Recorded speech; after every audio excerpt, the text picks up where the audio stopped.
Look. Listen. Oh, darn it. It's Taylor, too. It's a Look, Listen, Geese Guyera, episode 44. We're going to talk about episode 11 of Pokemon Horizons, Ash and Liko's big adventure through Roy Town, and other things. Clambos, Geese has something to say. She's saving it for the podcast. I'm tired because... I thought that was going to be the big podcast reveal. Guys, I'm a little sleepy. I'm saving it for the podcast. I'm sleepy. No, here's what happened. 7:30 a.m. because my mom and my sister are getting ready to leave for a camp that they're coaching. And I turn because I toss and turn in my sleep, and my long braid whips the water next to my bed, and all of the water falls on me and all of my electronics. So I have to go and get a towel at 7:30 and clean everything up. And it's way too early for me. I went back to bed at 10 a.m. and I woke up at 12:30. Wait, I have a question. Yes. Is this the first time, if I'm reading this correctly, because maybe Taylor's just lying to us to try to feel part of club, is this the first week we've all watched the exact same film in Barbie? Have we all seen it? I think so. My first time. What do you mean What? First time for all three of us. Yeah, it's my first time.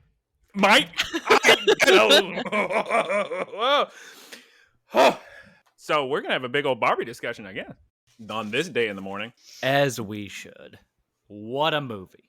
It was funny, but we're Clambos, welcome to Lookin, Play, Watch and Play and Listen and Goofin. We're gonna discuss movies and food. And again, how many people that went to your showing were dressed up for it? 99%. How do you mean dressed up? Do you mean dressed up as in just wearing pink? Oh wearing my god! Pink or wearing like Barbie related merch? 95%. We had crews of people all in matching event shirts that said Barbenheimer on them, and it was a bright pink shirt in the Barbie font with a big nuclear explosion. That's so sick. Yeah. I just had a cat shirt on, but it was pink. I wore my Mega 64 shirt that's blue, made by everyone's favorite human being, Mariel Cartwright. Kinuko, Mariel Cartwright, wife of husband Tyson Heese, right? He redesigned Sonic for the movie and did the Sonic comics, and she's now working on the Clock Tower. Clambos, why am I not hearing you being excited? The Clock Tower Clambos. Clock Tower was a game on Super Famicom that never came over here. One of the earliest horror games imaginable, and it was so scary for Super Famicom. Oh my god, it is. There's no way it's not the scariest Super Famicom game. And finally, it's coming to the West, thanks to a lot of people. Mary Cartwright. Mariel.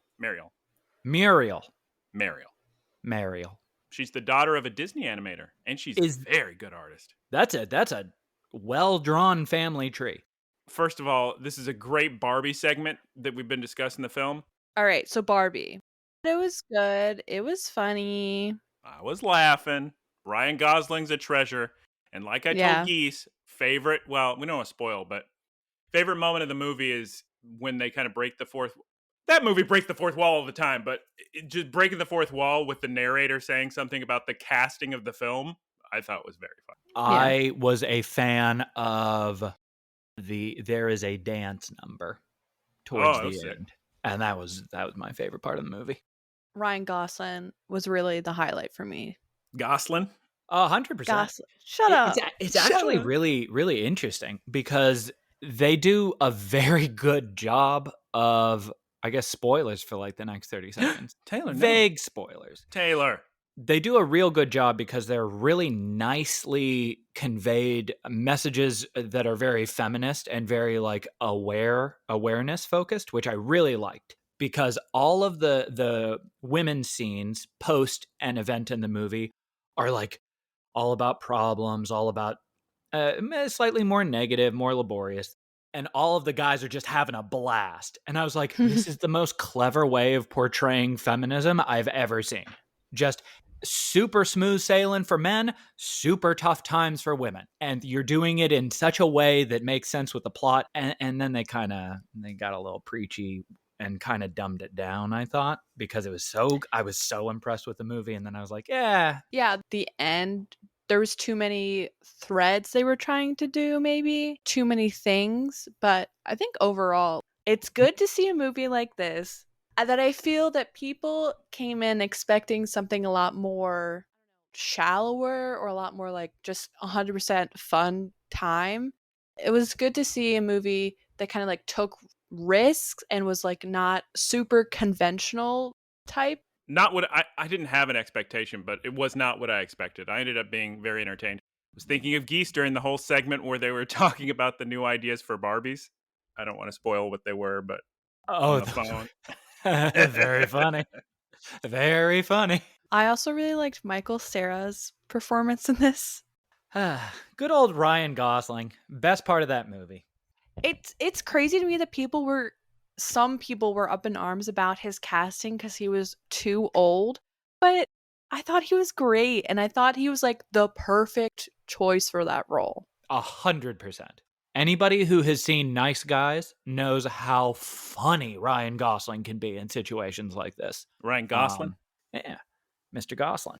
I recommend people go see it. You'll probably laugh, I'd imagine. At least a few times.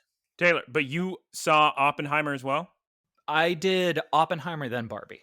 Oh, you did Oppenby, Mm-hmm. not a Barbenheimer. But you were at an IMAX, correct? No, I did a 70 millimeter. Oh, God, Taylor! There were only 6 theaters in the country that were showing it the quote-unquote proper way that he wanted. Yep. Every day I'm upset that I'm waking up not in Los Angeles, and that was just another one of those. We said this before, Clambos, but it's very funny that we got people scrounging all over the planet to see this movie, quote-unquote, correctly, and I could literally walk to either of them. 2 showings in Los Angeles. It's very sick in IMAX. You got to see it at the very least, Clambos. Go watch it in a Dolby Cinema where you can get really powerful sound because you need to be shaking in your chair. If you get a free D-Box, Taylor, you don't even need to pay the surcharge to get your seat shook.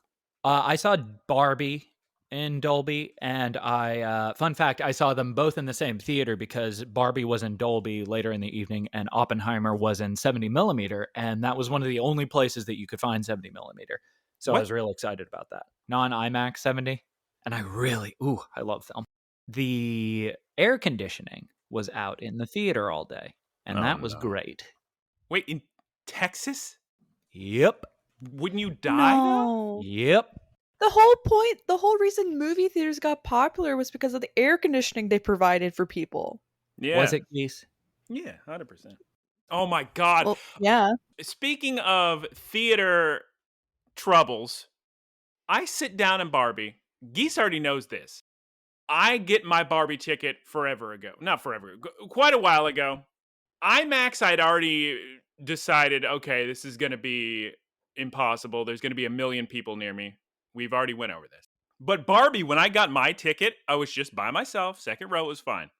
Then I open up, like I always do, the AMC app to see what the seat's going to look like once I actually get there. And the entire row is full. So it says there's going to be people to the left of me, people to the right. So I say, fine, let me just sit in the front row so I'm not sitting by. It's the classic, it always happens to me. It happened to me at the Jack White concert. It happens to me here. Walk into a completely empty theater except for the people sitting right next to me. And I just can't do it. I feel like a maniac. So I sit in the front row, check the app. I'm fine. It's clear.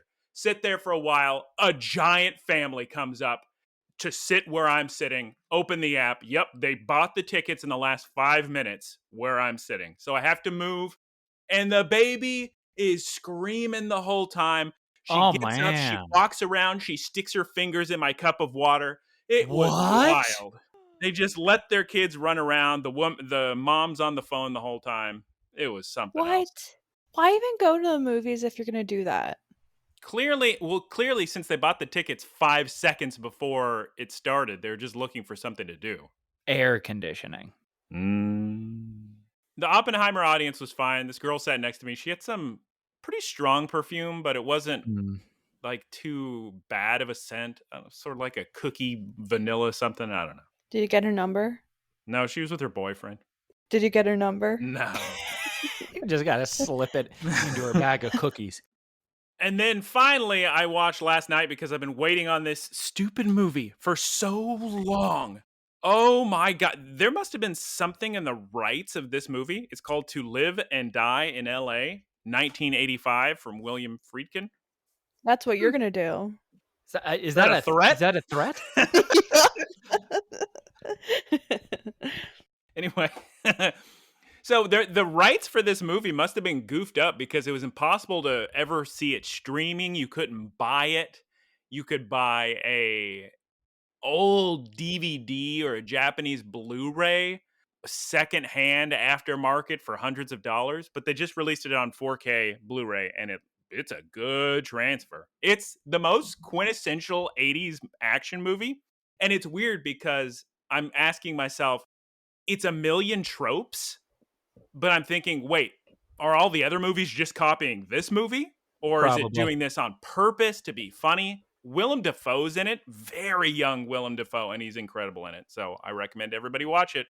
And disclaimer, it's a movie of its time. So if you like saying oof and yikes to things, you will say oof and yikes a couple times. Japanese Blu-ray is my favorite opening act for Lollapalooza.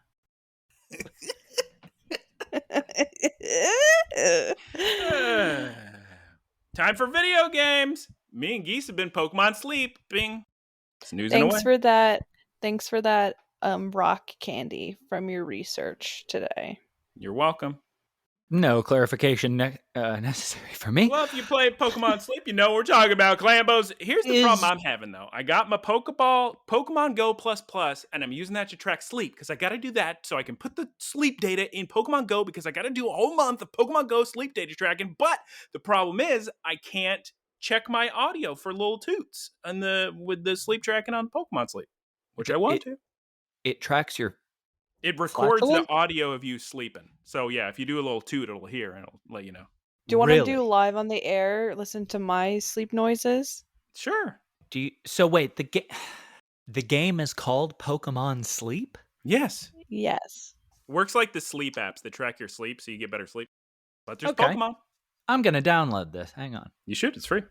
This app is not the most accurate if you're sleeping in a bed with another person. I didn't even think about that. That's okay. Joe Cerebi seems to be doing it okay. But I like tracking my sleep. How many hours have you been getting lately? 7 to 8. Nice. Can you hear that? Yeah, I heard the roar. Yeah. Sound like a Star Wars monster. Yeah. Oh man, I wonder what I'm gonna do. I haven't been sleep eating in a while. Taylor's would be so funny because Taylor wakes up in the middle of the night and has full conversations. Yeah. He's so good on the Pokemon Sleep app. What kind of sleep are you getting lately, Guyera? Good. I've been falling asleep earlier, waking up earlier. Good to go. My last night's sleep was the best I've gotten so far. Ever? No. One of the most annoying things I feel like in life is that there's a period of time, maybe this isn't for everybody, but I think this, scientifically speaking, it should be. There's a period of time shortly before you fall asleep where your brain starts to not hallucinate per se, but the synapses start opening in weird ways. So you get this just rush and flood of creativity, all these images, at least I do. Yeah. And they're the most or you'll hear the most beautiful music your brain is composing, and it's just, oh, this is the sickest thing in the world. All that to say, you're too sleepy to do anything about it. You can't get up and write it down or record it. You're just sitting there thinking, man, I can't wait to forget this in a couple seconds. And it's the most beautiful. I can very much relate to that. A few years, maybe 5-6-ish years ago, this happened to me. I said, I'm going to record the next time something happens to me. I'm going to make a voice note. So I hear, as you said, the most beautiful music. And I'm not like somebody who creates music. I have a musical background, but it's never been like I've never written songs or lyrics or anything like that. All of a sudden, out of nowhere, I'm in that kind of area where your brain's sort of laying the pathway for dreams and you're that borderline hallucinogenic state. So I'm sitting there and I get this amazing melody, right? And somehow in my haze, I say, I'm going to record. And I listen to it the next morning. And it's just me going, it's just me going, bop, bop, bop, bop. God, that's a hit. So sick. Yeah. And that's really stuck with me. All right. Clambos, we gotta keep it moving along real quick. Ate some orange chicken. Tasty. Who would have thought? I'm just a big Panda Express fan now. I'm using the Too Good To Go app where you pay a small amount of money and you get the food they were going to throw away at a coffee shop. So you get a bunch of delicious croissants and pastries. Very yum, yum, yum. And I ate kura sushi. Once again, too expensive. Quadruple the price it should be. Geese, please let us know about your Qdoba. It was fine. I don't really have anything to say. Can you add me as a friend, Taylor? Taylor, I'll send you my friend code. I'm never going to start playing this game because this song's too good. Great idea. I mean, great, Taylor, great sentence I got to say to you. Plays that song when you're playing. I will add you as a friend, yes. Yeah, post your code. Do you have an interesting story to say about dongles, Geese, before we move on to Taylor's Spanish cheesecake? I got dongles twice yesterday. What'd you get? Delicious. 2 McDoubles. Each time? No. One There's McDouble each time. And that's all you ate? Whoa! 1 McDouble each Some time? fries. That's throwing away money because the deal is 2 McDoubles for the price of 1. 2 double cheese. Okay, well, here's the thing. Yes. The first time I went with Aaron, and he also got it, so we got the deal then. Okay. But the second time, it was just me. God, 1 McDouble. And baby can tiny I say that French fries are so expensive now?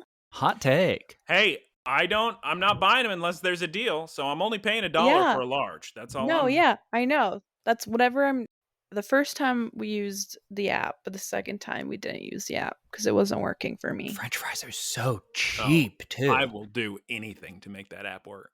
I'll stay in there for 45 minutes till I manage to get it to work. So weird to me thinking about McDonald's is such a like binge type food for me because I'm like, oh, if I'm going to eat unhealthy, I'm going to eat unhealthy.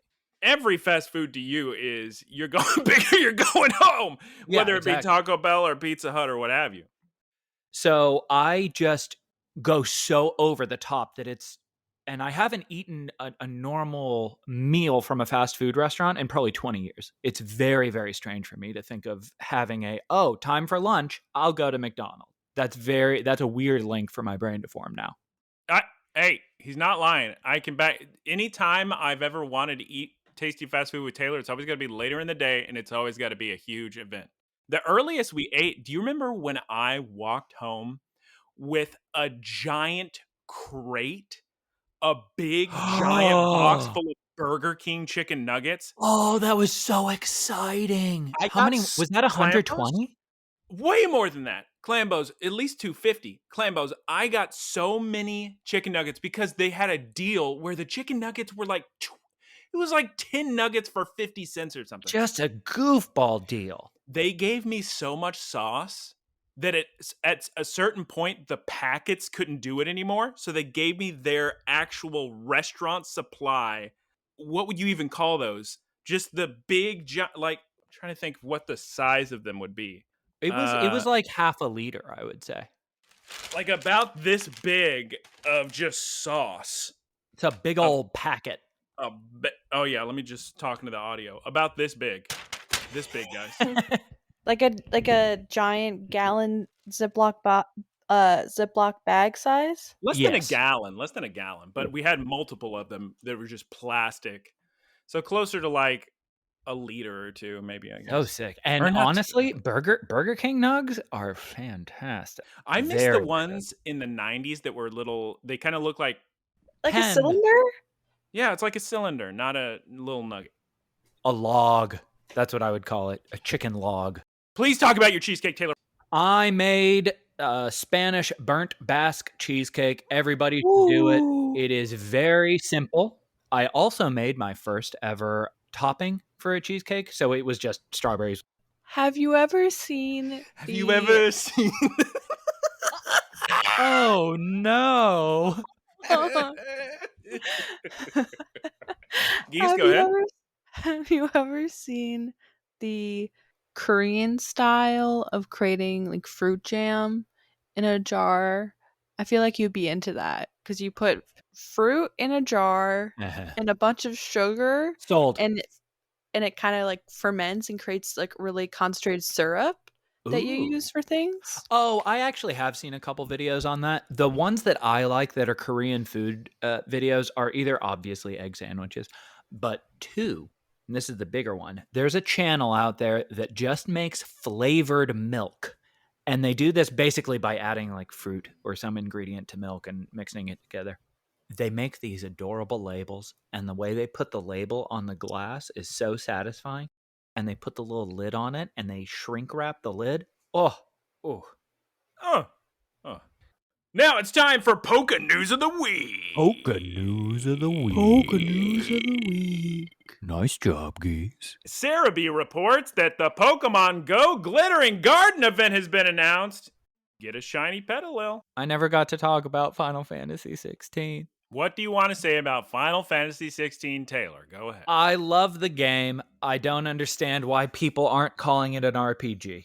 Can you help me understand? Yes. So, Taylor, Yeah. Here's how I feel about Final Fantasy 16. You're further than I am, I'm sure. I don't know if you do this, but after years of absorbing game information and game discussion via scores, it's sort of like I have a running score in my head while I play a game. What do I think this game is? Final Fantasy 16 is so interesting. Right now, I would say it's at the very least a high 8, like 8.9 at the very least of a video game, because I'm always so busy doing stuff, so I haven't had a full video game day of just playing Final Fantasy 16, which is what I really, really, really want, but I have yet to have it. I just play a little bit before work or a little bit on my days off when I'm not doing other things for a few hours. But I will have days of playing Final Fantasy 16 where I turn it on, immediately go into the sickest cutscene you've ever seen, immediately go into the sickest boss battle you could possibly ever fathom, and it's a wonderful experience. And then I turn it on the next day, and it's 40 side quests of nothing, of just walk, press the X button, walk a little bit, press the X button. Walk a little bit, press the X button 3 times on pieces of dirt, because these guys are the MMO developers and they just they didn't need this. You could take out the side quests, drop 10 hours off the playtime, and it would be a better game. It would be an easy 9.8 or something instead of a high 8.9. But to answer your question, the reason people say it's not an RPG is because, I guess it's an RPG if you turn on all those equipment pieces that they give you at the beginning of the game that make it, or you choose story focused. But there's almost no upgrading equipment. It's just, go to the shop. Okay, that's stronger. Oh, I can go to the blacksmith. Okay, that's stronger now. So there's no choice. There's no choice in it. That's the same as every other RPG, though. Most other Final RPGs Fantasy IX is like that. Most other RPGs have a lot more choice, I feel like. This is it's like pretending. It's like barely there. It does not feel, I know this sentence really gets people, but it doesn't feel like, it feels like I'm playing a fun action game. It doesn't feel like I'm playing a Final Fantasy V or a Final Fantasy IX.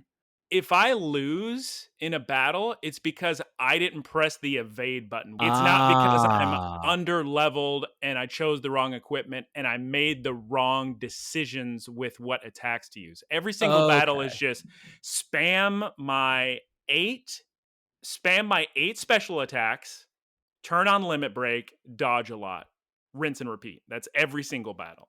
Right. That's Okay. not I can okay. understand I that. should use Faraga here. I should change my job class to this. I should use Kuraga here. I should equip this. Oh, let me grind real quick. That's not Final Fantasy 16. Final Fantasy 16 is an action game with RPG elements. Still fun. Okay. I can okay, that argument makes sense to me because I was having a hard time wrapping my head around it because I was thinking of, okay, well, your equipment is you're basically just reskinning things and statistics don't matter as much, but they didn't really matter too much in Final Fantasy 15 either. This I didn't one get far in 15 at all. I wish I had waited to play it. I may play the Royal Edition because I just finished it so fast because I loved it. You do need to play through chapter 13 because that's completely different. Yeah, yeah. But I think I was the only person who liked vanilla Final Fantasy 15 for what it was. And I liked it specifically because of the reasons that everybody lamented it or disparaged it. So I'm one of those people who likes every single Final Fantasy. I love Final Fantasy as a series. I think they've been moving forward in a really interesting way. And this game feels like an adventure more than any other games. It's not my favorite Final Fantasy. That's still Final Fantasy 9. But it really feels like you're progressing through time and you have a sense of inertia, which the ending of Final Fantasy 15 captured. And I loved that because there just wasn't, your character is moving forward throughout a story. There's no, oh, let's take a break. Although the MMO quests are really getting to me. Yeah, they're very annoying. They're not good, but you're correct, Taylor. Final Fantasy 16, it's been a long time since unless we're including 7 Remake, which just came out a couple years ago. But Final Fantasy has never felt like that. I'm playing this game as if I was playing a God of War or a Naughty Dog game. It doesn't feel like a big, giant, open RPG. Oh my God, there's so much I could do. And so it's not giving me a chance to stop playing it because it has the pacing and the quality of life. It knows what year it's being released in the sense that the game has to make sure you're not going over to your phone to look at Instagram or something. It's making sure it's not going to lose your attention. So, and they've Square Enix, they've always done a very good job pushing the envelope as much as they need to stay a little bit above or a little bit in front of what their audiences expect. I don't know. I like really Turgle. Like Torgal is a baby. And cute. Torgal. Ruff ruff. That's me. Torgal. Geese, will you please tell us the name of the episode of Pokemon in English today? Arboliva's Forest. Arboliva, yeah. You know, like an arboretum. Yeah, I was going to say, because arbor is tree in Latin. Yeah, I was just going to say that. She didn't sound like a 1920. It's an olive tree. Or in Japanese, Orīva no Mori. Much like Dobotsu no Mori. Animal Forest, Animal Crossing. Ooh. Oh. Clambo! I need to, on the YouTube video, because I know you can do this. You can like split. I need to like have the split where it says, this is where we start talking about the Pokemon for the people that care about Pokemon. Okay. Doesn't it auto-split it for you? How would it know? I don't know. Clambos, we open with Liko snooping by Dot's room. Oh my God. The mystery of the Neato Thing music continues. Quaxley decides to pop out and investigate. Liko, what's Liko doing here? Geese, will you please tell us the conclusion that Liko has come to for the mystery of Dot? Liko thinks that Dot is a Goemon superfan, but Dot was about to reveal at the same time that she said that she is Goemon. Or Neato Thing in English. It's so funny to me, this line that Liko says. She's like saying that Dot didn't want to see her because, this is what she says, that's why you weren't interested in a casual like me, right? Basic Neato Thing fan. She's just a casual. She only wants the highest tier. She only wants to talk to tier 3 subs. Then we cut to Molly on the phone. Oh my God, what's going on? Who's she talking to? She's saying good night? Oh my God. Oh man. Activating her Pokemon sleep? Then Oreos walks in, has some tea, you would imagine. Oh my God, she was talking to her mom the whole time? Clambos, I'm going to break it to you now. The theme of this episode, at least in the beginning, is the differences in viewpoints between parents and children. Which has been the theme for a couple episodes now. Clambos? Okay. I'm jumping ahead again, but let me tell you right now. The plot of this episode is the plot of about... Let me run the calculations real quick. Let me look here. Let's see here. About 26% of every episode of Pokemon is the plot of this episode of Pokemon. Just get ready for that. Just temper your expectations about what this episode of Pokemon's gonna be. One of my notes just said rinse and repeat. Come on, Clambos. This is funny because this is my favorite episode so far. Yeah, it is not, Geese. It's like her eating. It's like her eating Ratatouille in the end of Ratatouille. Spoilers. I'm sorry, but it's just every episode is. Oh my god, Pokemon's mad at us, but we're just trying to help. Oh, they understand. Oh, yeah. I liked it because it was really Molly focused and not kids, and like the pacing felt more natural. Molly is sick. I actually appreciate this episode and the first episode when they have actual scenes of a full conversation, which I thought, so we're gonna have actual Cowboy Bebop scenes in here, but we don't get enough of it, I'll tell you that much. Yeah. Anyway, Molly's having this conversation with her mom who's worrying about her, and she keeps saying, I know, I'm not coming back. I love Molly. Molly is exactly that's the face I want to see when I go into a restaurant. I want somebody who looks like they're going to judge me for what I'm ordering. And that's the sense of superiority I get from Molly's very disinterested, eyelid heavy gaze. All about it. Molly's sick. We all love Molly. She's the best character. I love the reveal in this episode, and I can't wait to talk about it too. But yeah, Molly's looking at her phone. She sees, oh my god, Arboliva Forest, there's been a giant wildfire. I better join the kids on their adventure to Arboliva Forest that we learned about last week. And we're gonna, I guess, learn about next week too, because we can't stay out of Arboliva Forest. Yeah, we can. Well, the big thing is this episode to me screamed kid who hasn't done homework and needs to delay making presentation. That's what this episode was. I like this one. You're allowed to like it, Geese. And that is the cold I am. I mean, you heard me. I like every Final Fantasy. Do you know how ridiculous that opinion is? You're good, Geese. Like this episode. That's the cold open. Molly's going to join the kids. And then after the cold open, we see the kids, Nimona of all people, Molly and all their Pokemon, Chansey, Fuecoco, Sprigatito, Pomo. And they can't believe the destruction, Geese. Can you believe it? All the trees are dead. There's no grass anywhere. I can believe it. I can't. Molly has a very sick scene where she's staring in the forest, deforested area, where she's just kind of gazing and analyzing it. And I was like, this scene is way too cool to be in an episode of Pokemon. It should be in like a giant movie.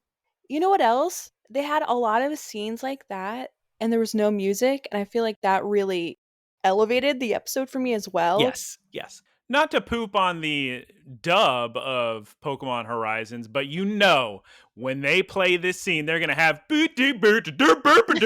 Exactly. Yeah. Hey, we haven't, since the news... So, shortly after last week's episode was recorded, they revealed the dub of the real quick. Poke News of the Week, right? Is this Poke News of the Week? Sort of, I guess. Poke News. Okay, never mind. But we should... I'm sorry to interrupt the plot. I know it's very annoying to all of you. Sorry. Okay, I'm not a fan of the English dub. I'll make it clear why. I've written this via text, but now I will say it via voice. The actress playing Liko in English is just a Broadway performer actress. It's the same problem I have all the time, which is I can't picture a nervous little girl. I just picture this actor who lives in Los Angeles or Austin or Vancouver or something in the booth recording this. That's all I'm picturing. Because she just sounds like she's performing on Wicked on Broadway. I don't know why that is, because that happens a lot nowadays. I I think there's a huge problem with dubbing of anime. And actually, I don't know if it's a problem that can be solved because you have these pieces of entertainment that were created in Japan by Japanese people for Japanese people. And they do know that it's going to spread abroad. But there's so many little things in anime that I don't think translate at all to English, like the hyper kawaii voice. It works in Japanese. The cutesy voice. In English, it doesn't work. It just sounds annoying. It's it's actually interesting because in Turkey, Guncan's mother is Airbnb-ing out her place, and there were two little Korean girls who were there. They were like 21 and 22 years old, but they would literally hide behind corners giggling, and I was like, "That's not a thing that I've seen in my life with real humans." So I think it's just so much part of the culture, maybe in Eastern Asia and not in the US. All right, Nemona's gonna bounce. Apparently, Nemona was just here to lead the kids to the forest. But hey, turns out there are still parts of the forest that are unburnt just beyond that hill. Let's go travel over there. Just beyond the hill. Clambos, it's so sad. They're looking at all the burnt ground and talking about how there's no Pokemon at all. But maybe one day it'll rain and the Pokemon will come back and all the forest will grow again. And then Roy wants to scout ahead, and Liko's anxious about this, but he says that if any of us get lost, we'll meet under that giant tree that is obviously the giant olive. Roy's doing his little running in place dance, his ganky little energetic dance as he runs off and decides to split up, which is always a bad idea in Pokemon. I think it's a bad idea 80% of the time in life. But Molly's like, no need to worry. We've got our cellular devices. Yeah, she reminds both the kids and the audience, guys, calm down. We live in a world with cell phones. What could possibly go wrong? Then we cut to all the adults at the Great Salami. They're on their phones, tapping away, worried because nobody's replying to their texts. Question? Yes, Geese. Question from Geese? Professor Frito is talking about how he's concerned because he hasn't heard from Miss Luca. Who is Miss Luca? It's just Frito, first of all. Professor is his father. But who is Miss Luca? Yeah, I actually have a question too for Geese in here. What are they talking about? Captain Frito is anxious on his phone that he hasn't heard from Miss Luca, who I don't know who that is. And then Murdoch is anxious on his phone because he hasn't heard from the kids in the forest because he asked them what they wanted for dinner, and he's kind of concerned. This is a confusing. Maybe there was a bad translation. They were talking about Liko because they're not going to just throw some random name in we don't know. So maybe they're talking about Liko. But Oreo implies something about Uncle Frito's becoming a Daddy Frito's and saying you're acting like a father. Well, wait till I tell Molly, and I don't know what that's implying. Because of the conversation that they had earlier about her mom worrying on the phone. We cut to Ludlow delivering metaphors to the theme of viewpoints of adults versus children. So it's also, wait, hold on. In the prior scene with the cell phones, we do get confirmation that Dot is Murdoch's sister's daughter. Yeah, we knew that, didn't we? We knew there was a niece, but we didn't know the specifics. He's getting into the real lineage here. Yeah. We cut to Molly and Liko drinking out their little Cocoa Itchy bottles, which I like. I've said it before, I'll say it again. It is kind of neat in this anime how it's very in with the times, in with the kids. It's the same kind of water bottle everybody has. It's sick. I said it. And they have phone. Here's what I said because I know that with the editing and with the compression, it's going to cut that out. So what I said was, it's sick. I like it. Hey, look, it's Oreos. Yeah, Geese is holding up a picture of Rosie, who's my favorite character. She's winking. How long has it been since we've seen Amaranth? A little bit. Amaranth? A while. Flaming Amaranth. Oh, hey, look. There's a fletchling and a skidoo. Oh, Geese. Sprigatito. What's Sprigatito doing with the birds? I'm trying to hunt them. No, she's just playing, huh? Playing. Just goofing. Pokemon don't hunt other Pokemon. Jason. Real cats will hunt for fun. Well, Molly's making fun of Liko for being a little passenger princess. She's never been in a forest before. She's too rich. But then, Geese, they have a heart-to-heart, and they have a big old conversation, and Liko's talking about how she's not like her parents, and she doesn't know what she wants in the world. And this is, guys, did you get this? Did you get when Molly was talking about her family? Uh-huh. Did you get what was revealed? That she's really a Nurse Joy the whole time? Yes. Oh, I thought her mother was Nurse Joy. That's why she didn't go in the Pokemon Center, and that's why she's pink hair, and she has Chansey. She comes from a long line of Pokemon Center people. Mm-hmm. And I was hooting and hollering. I was like, it all makes sense. Were you suspecting this beforehand? No. Oh, okay. But also, I should have, in retrospect. What a fool, Geese. So, I am a fool. We learn that Molly has some trauma associated with this, her family and the Pokemon Centers and everything. Oh, hey! Sprigatito found some orange berries. What a great development. Liko decides to follow Sprigatito into the forest to hunt for more berries and fills up her backpack just chock full of berries, which make me think, how many berries you gotta pick to fill up a backpack? Because it's bursting. There must be hundreds of berries. Yeah, but those berries are big. Big old berries. Think about how many, I guess they're orange berries.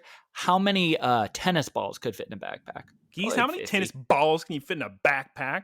About the size of an orange berry. 20? Maybe 20. Or hundreds. Nice.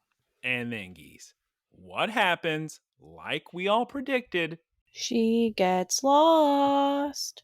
Oh, that's okay, Geese. She can just use her cell phone to contact everyone. She doesn't have reception. Oh, no. But wait, what landmark did they all decide to go to if they're lost? That big tree. And we cut to Roy. He's already there. Oh, God, it's an Arboliva? Clambos, everybody hold the phone. I need to make it clear. Arboliva, and I double-checked this, is a 4-foot Pokemon. So what in Arceus's green earth is this thing? It's it's special. This Arboliva's what, Geese? 100 feet? No, 50. 50 feet, I'd say. It's taller than every other tree, even though this is supposed to be a fortified Pokemon. It's like a Gigantamax Arboliva, and they're not even in Galar. I don't get it. But didn't this one like receive the blessing of Black Rayquaza or something like that? Maybe. I guess we're going to find out because it does have it does have an ancient Pokeball around its little neck. And Roy goes to just climb up. So it hasn't revealed itself as Arboliva yet. We can tell that it is an Arboliva, but it's got its little hands covering its little face. For someone who has explored a lot of forest, Roy sure is not taken aback by this thing he thinks is a tree that is obviously not a normal tree. Roy's not a thinker. That's true. More of a run forward. Roy's our boy. Boy Coco can't climb up the tree, but for some reason, Roy is just Link from Tears of the Kingdom. He can grab onto anything. He just puts his little hands up there, and he's just climbing a tree like he's a squirrel. All right, Geese, Molly is sick and tired of waiting. She is not a girl who can sit around and wait on someone. So what's she going to do? She's going to go to the tree to find the kids. Chansey's worried, by the way. She's saying, Chansey. I do like how Roy said, don't worry, if we get lost, we'll go to that tree. And he went immediately to the tree. I'm lost. And Geese. Don't you worry. And Geese. We cut to Sprigatito sniffing away in the dark, destroyed forest. And what does Sprigatito happen upon? A little baby whooper. Oh, Whooper. A Paldean Whooper. So he's a different type. Cute. He's poison and ground? That sounds right. So, okay. When people see a poison Pokemon, they don't react the same way people do. when we see something poisonous. Because when we see something poisonous, we say, time to leave. Clambos, Whooper, maybe he's a little troublemaker from time to time. I don't think a Whooper's going to go out and poison you. That's just what Whooper wants you to think. I think he has defense mechanisms if threatened, but I don't think Whooper's going to get all mad and start attacking little girls. Well, we'll see if Liko gets out of this one unscathed. Well, we'll see. Oh my God, Clambos, he's hurt. He's injured. Oh my God, he's so dried up. The Pokedex explains it should have this poisonous film all over it, and he should be moisturized and thriving in a little swamp. Or, not swamp, what do they call it? Marsh. In a marsh. But this one is bone dry. Oh no, he's in trouble, Clambos. I want to know how that Whooper got into the area where it was. Because that's where its home was, Taylor. His home burned down. Yeah, so yeah, the Taylor, Whooper was the Whooper more sensitivity. Well, no one's going to sympathize with somebody whose entire forest burned down more than me. But how did he was sleeping, Taylor? All the family escaped, but he was sleeping in a tree. Huh. But Liko tries to help. She tries to pour water on him and rub his little hand, but she's getting little rashes and poison because it's a poison type. And then Geese, what happens next? A bunch of Pokemon come out and try to attack Liko because they think they're hurting Whooper. And those Pokemon include Cactia. Oh. So these Pokemon that Geese mentioned are, of course, Cacnea and Shroomish and Hoppip. And oh my God, Shroomish's little face. He's so angry when he shows up with his... So cute. Anyway, Geese, continue. Hoppip's the one that can fly. Hoppip picks Whooper up and struggles to fly him all the way to the olive tree. Get him away from Liko, who they think is going to hurt him. Even though they're just trying to help. Clambos are just trying to help. There's a little tiny battle. Sprigatito uses a leafage, but they run off. And then Geese, we cut to the tree where we see a bunch of baby Smolives. These Smolives are crying at the little Arboliva tree over Whooper because Whooper's in big trouble. And Liko and Sprigatito sprint over to them to help the Whooper. And this part made me laugh. This is what I have written down here. Liko then attempts to speak Japanese to these animals and explain she is trying to help, but they aren't having it. They are acting as if they can't understand a word of her. It is comical how many people try to explain themselves to Pokemon. Angry Pokemon at that. Sometimes it works, sometimes it Imagine doing it to a bear. Because a wild Pokemon is like a bear, right? Like, they don't understand commands or anything like that. Aren't you supposed to, like, for some of the bears, black bears, like, talk to them to make them run away? I mean, you have to make a noise. You can also hit, like, pots and pans. You guys got to Google what to do. You don't want to do the wrong thing to the wrong bear. Basically, black bear, you're probably safe. Brown bear, grizzlies, you're in trouble. But I think that's the one where you roll up into a ball. And I think black bears, you try and make yourself big and make a lot of noise. And then polar bear, I'm sorry. What's your will and testament? What's your will? Yeah, like, how'd you get in that situation? Okay. Why is there so much bear? I feel like we've had the bear conversation before. But all Pokemon are different. I think they're supposed to understand words. And then Geese, who sprints in to the Arboliva forest to save the day. Everyone's favorite character.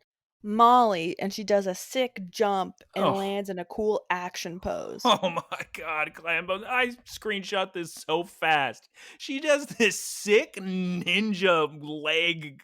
Oh my God. Chansey has had it up to here with these Pokemon. She does her meanest little Chansey face and picks up a little sick injured Whooper. And Geese, do you want to explain Molly getting down to business and putting on those gloves and talking sternly to these folks? Yeah, so while Liko fails to convince the Pokemon that she's healing Whooper, Molly takes the very stern approach and says, "Get out of my way! I'm in charge now!" And the Pokemon are like, "Oh, geez, okay." The Pokemon listen to someone who has an air of authority about them. She puts some salve, it looks like, on little Whoops. Just imagine Molly in a restaurant you try to order something, and she just God. looks at you like that and says, "No, you're not ordering that. You're ordering this." Taylor. Family podcast. That's what you need in a waiter. Okay. All right. Molly explains to Liko why she left the Force. She wants to help Pokemon out in the wild because, like we mentioned before, she's not a girl who likes to sit around and wait, which is what Nurse Joy has to do. She sits around and waits in the Pokemon Center. Molly's going out into the field. She's a combat medic. She's going to help all the wild Pokemon out there. This is pretty much the Pokemon equivalent of like Hacksaw Ridge. And she feeds Wooper a little orange berry. Yum, yum, yum. Which, if I'm correct, that's what Liko wanted to do at first, correct? Feed him an orange berry? Probably hungry. Yeah. Sick. Good intuition, Liko. I guess the Pokemon are still concerned that this woman going out of her way to help the Wooper is a threat because then they start to yell at the Arboliva tree. And I didn't realize Roy was still up there, to be honest, because the Arboliva tree wakes up and Roy is hanging on for dear life. Geese, can you please tell me what happens to Roy after the Arboliva tree wakes up? He gets yeeted off the tree and somehow doesn't break both of his knees when he lands on his feet. Yeah, I thought Roy was donezo, but he managed to survive. Maybe the tree is really smaller than we thought. Do the rest of the kids and Molly notice that ancient Pokeball at this point? I don't think so. No, Roy points it out. Yeah. But oh God, the Arboliva tree attacks. There's olive oil spray going everywhere. But Molly's not going to run. She's here to protect this Wooper. She'll do anything. Oh my God. Roy, what are you doing? What giant mistake, Geese, was Roy about to make against this Arboliva?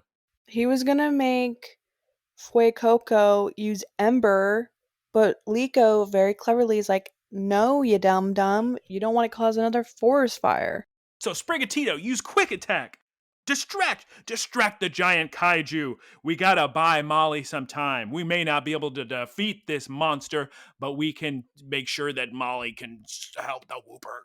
So the forest fire remark got me kind of thinking, can you do burn as a status effect? Right? Yes. Okay, so if you use a fire type move on a grass type Pokemon, it's going to cause a burn. Not 100%, it can. Okay, all right. Question answered. And it's doubly bad because that guy is full of oil. So Oh yeah. So I guess it's not that scary of a Pokemon. Well, with fire, you don't want to start an oil fire. Sprigatito's running around all over the tree with the Quick Attack. Oh my God. Oh my. Wait, what did Brassius teach us, Geese? To pay attention to our Pokemon. And remember that we've learned a new move that isn't fire type. So go, Fuecoco, use Stomping Tantrum. That'll defeat this Arboliva for sure. And there's another Leafage. Oh my God. I can't believe this worked, but the combination of Leafage, Quick Attack, and Stomping Tantrum defeated the Arboliva. Or at least made the Arboliva trip over and fall. And Clambos, I'm sad to say, it looks like this is going to be the end for Lil Fuecoco, because Arboliva's going to fall right on top of him. Sprigatito quickly uses Quick Attack to save Fuecoco from being crushed by the Arboliva. Oh my God, thank goodness. And then, Geese, what happens? Wooper and his bandages walks over and is like, don't hurt my friends. They're just trying to help. And he's like using every ounce of his strength to yell at the olive tree. And then Molly gives Arboliva a nux.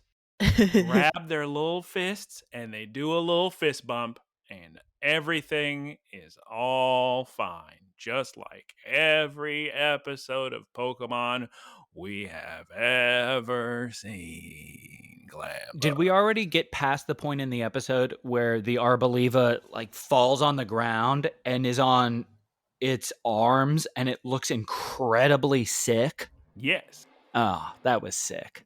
Arboliva then picks up Roy and Liko so they can see the beautiful sight from way up here. Oh, but no, Geese, what do they actually see? The devastation and the true scope of it.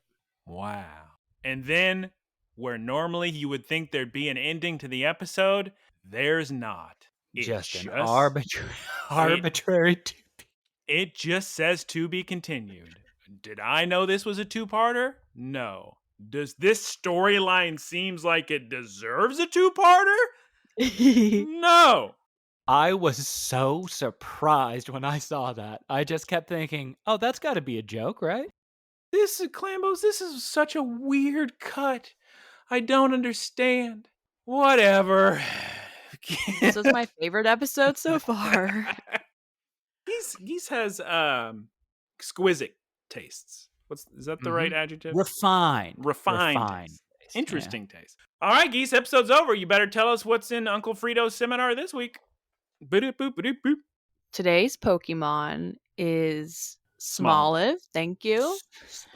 And we learned that Smoliv converts nutrients into oil, which it stores in the fruit on its head. And Professor Frito asks, how does the oil taste? Is it A, very sweet, B, very bitter, or C, very sour? B, very bitter. Yes. If Smoliv gets attacked by enemies, it spits oil at them to get away. Then we see a cute little picture of Fuecoco spooking a little Smoliv, and he gets sprayed while Captain Pikachu crosses his little arms and looks disappointed in Fuecoco. Oh, Fuecoco, now you've done it. I don't understand this episode much. Clambos, I'll tell you. Hey, it's interesting that we run the gamut of opinions on this episode of Taylor and myself thinking, okay, and Geese saying, by far the best episode I've ever seen. Lucky for you, Geese, this is a two-parter. Oh yeah, she must be thrilled. She gets a whole nother episode of this, a clean 24 minutes. This is like if you went and got a McDouble, but then got another McDouble. Apt comparison, Taylor. Bringing it back. Yeah, I wasn't impressed with this one. It was neat. The Molly scene was neat. I like getting the Molly backstory. Do I think they could have done any plot other than I'm trying to help? Oh, you're a threat. Oh, we now understand that you were just trying to help. I just think it's possible to write a script or something other than that. Here's why it works for me. It's because of Molly and the fact that she talked about how she quit being a doctor to help wild Pokemon. I think that really elevates it and makes it different because it's not just a bunch of kids who are like, we're just trying to help. We get an adult. I wonder how old she is. Her one remark about almost being a Nurse Joy saved the episode for her. I don't think she almost was a Nurse Joy. I believe she was a Nurse Joy. She quit. Yeah, but I mean like permanently. But she quit. Oh, I was going to be... No, she was. Oh. Huh. Okay. She worked in the Pokemon Center for a long time. Oh. I thought that was... Okay. Never mind what I thought. She quit the force. Never mind. Geese, let's go to the wrap-up. Thank you, everyone, for listening. You can follow us on social media at Look, Listen, Cast on Twitter, Instagram, and YouTube. Thank you to Keith for our artwork. You can find him on twitch.tv/KeithSquared. Hey! Shouts out Professor Ticklebits. Taylor, for what particular reason? Oh, no, nothing big. Just the boilerplate. And the website. And you can watch him on twitch.tv. It's tough, Clambos. He switches his name a lot.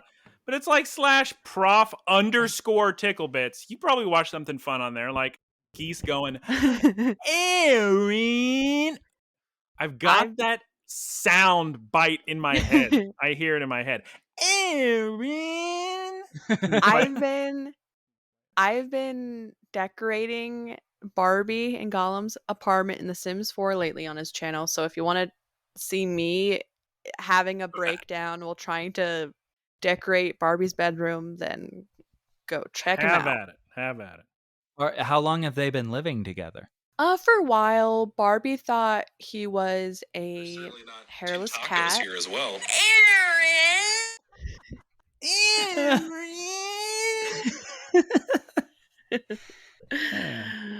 Gollum lives underneath Barbie's hot tub. He pees in a bush.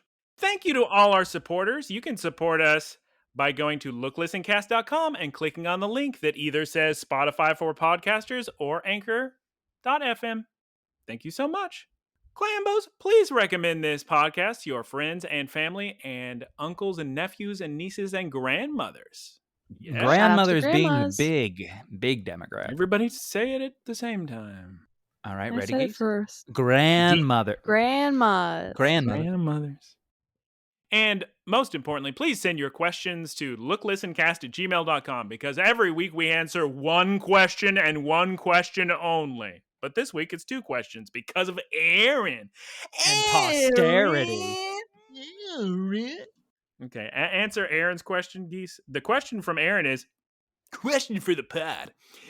Pokemon Sleep seems great, full of features. Does it feel it encourages phone usage before sleep and after bed? What do you mean after bed? That can hinder good sleep. The answer to the question first off, Aaron, is no, because you just, well, for me, because I just pressed the button on my Pokemon Go++. But no, you're not playing it. You're just, if anything, you just said, all right, I'm ready for sleep. Geese, go ahead. If anything, it discourages me from being on my phone before I go to bed, because once you click start tracking sleep, you can't exit out of the app. So you have to put your phone down so it can start the tracking process. So it forces me to get off my phone. Yeah, Interesting. I've had better sleep since I started it, because normally if you were sitting there and you're having a little bit of trouble sleep, maybe you go and check your phone real quick. But if you're already in sleep tracking mode, then you don't do that. So you don't want to ruin your score. Yeah. My issue is that I sleep with an earbud in while listening to or while watching a YouTube video. I also do that, except I don't watch a YouTube video. I have a podcast app and it runs in the background, so it doesn't interfere. Unless you have a YouTube Premium, I don't think you can do that. Like I listen do have to the YouTube video in Premium. Well, then you should be fine. Taylor, you should try out this new invention I saw that's just a headband, and it would work for somebody like me. Although I don't want to listen to stuff, but basically it makes it where you can hear stuff without having an uncomfortable earbud in your ear, so you can sleep on your side. They're hard to clean because some of them you can't remove the actual sound devices from it to clean the headband.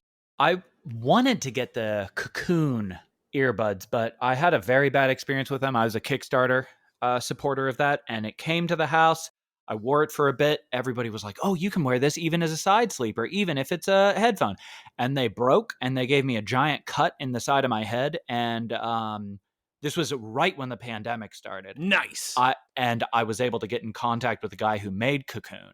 And he said, sorry, I can give you a coupon towards a new pair. And I said, but this injured me. And he said, it's been too long. And I said, there was a pandemic. And he said, sorry. Okay, Clambos. Second question from RD Fine. Subject line, food. Question, what's the most adventurous food you've eaten? I mean, what's the thing, capital letters, that you stepped furthest from your comfort zone, to try? Did you enjoy it? Mine was cricket pizza. I got it at a state fair, and I guess I thought I had something to prove. So I tried it, and I enjoyed it. Already fine. Taylor. Adventurous food. I don't know. I recently had pigeon soup, but the weirdest thing that I have ever had was in college. It was I don't know if you can say this on a family podcast, but broiled goat was the dish. It was at a tasting restaurant, so it was like a real big deal. Like the chef came out and everything, and at the time I think it was like $200 a person, and you got like all these tiny plates that were like real experimental. There was weird seafood. It was just an experience that I wanted to have. Was it good? No. Was that influenced by the person giving me the food and telling me what it was? Yes. I don't know. I'll try pretty much anything, so I've had a lot of weird stuff. Geese? Interesting adventurous food? I don't really know. The one that's coming to mind is ox tongue, which isn't that adventurous. The more adventurous, or I guess forced adventurous aspect of that experience was that it was in a completely pitch dark restaurant.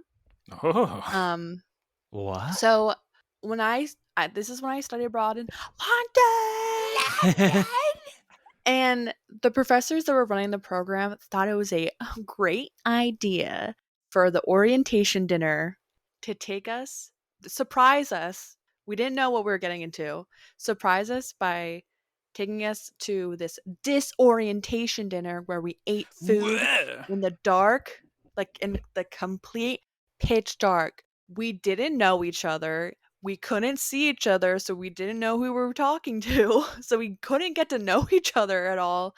And I was having a panic attack the entire time. Oh my God. Actually, I don't know. That sounds fun for college. But yeah, that sounds real fun. I'd have such a fun time. Okay, but I want to mention something going back to the beginning of the podcast, real quick, Oppenheimer thing, because Geese moved her glasses up.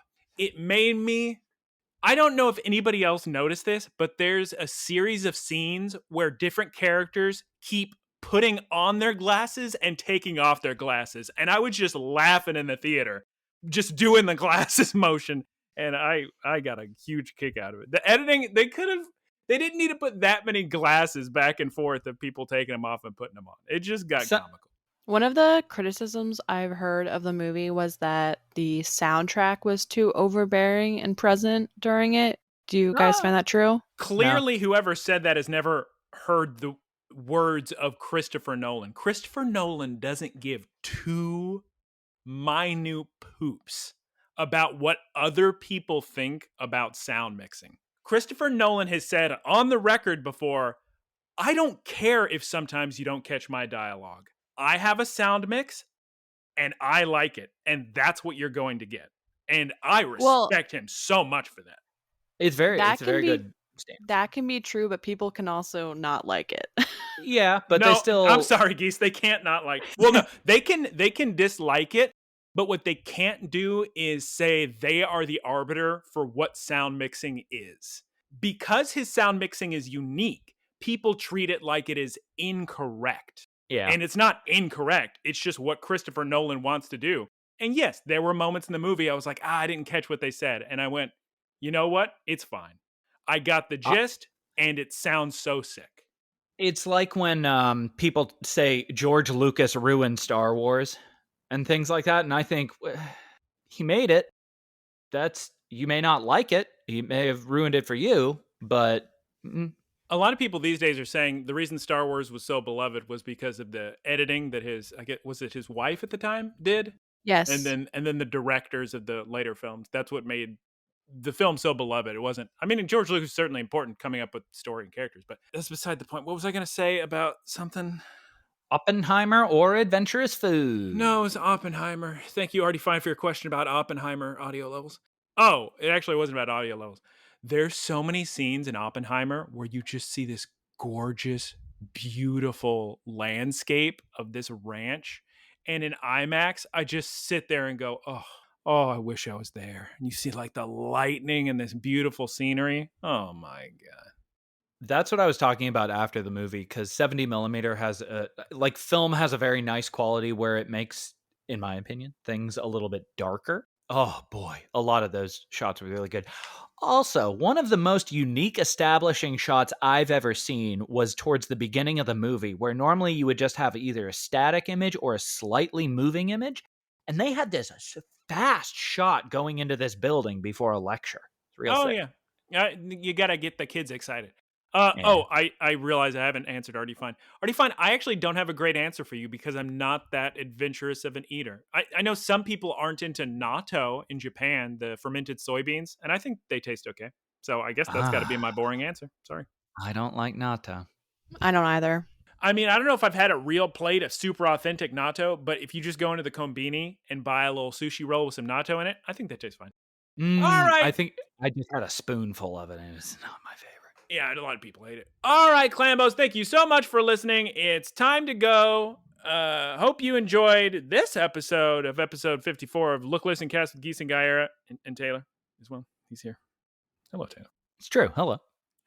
Next week, we'll continue the story of Arboliva's Forest in episode 55 of this podcast. Okay, everybody, yeah, that's probably good. Do you have closing comments real quick? Anybody, please. There's some crows digging up in the backyard. Okay, go say hello to the crows, Geese. Okay. I hope we get back to the central plot. No, that's not going to happen. Okay, goodbye, everybody. I'll see you later. Goodbye. Goodbye.